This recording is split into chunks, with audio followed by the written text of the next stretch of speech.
Sakay mismo ng ninakaw nilang taxi ang dalawang lalaki nang maaresto ng pulisya. Ang dalawang suspect, nagpanggap daw na pasahero at inagaw ang sasakyan sa driver. May unang balita si James Agustin. Nakasakay sa taxi ang dalawang lalaki ng parahin at arestuhin ng mga operatiba ng District Anti-Carnapping Unit ng QCPD. Ang taxi kinarna pala ng dalawa sa Quezon City. Ayon sa pulisya, nagpanggap na pasahero ang mga sospek at sumakay sa loton sa Maynila. Inutusan nila yung driver na ihatid sila sa Teachers Village dito sa Quezon City.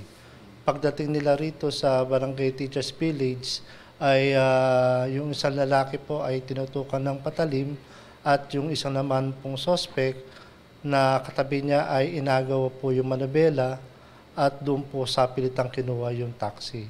Nang pababain ng driver ng taxi, agad siya nakapag-report, kaya nagkasta ng follow-up operation ng pulisya.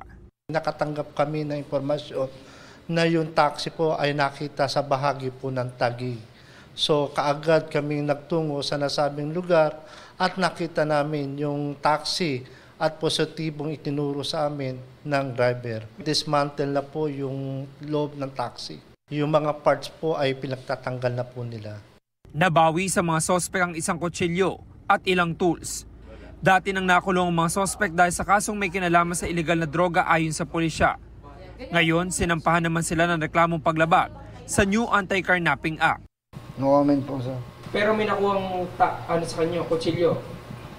No comment rin po, sir. No comment ako, sir.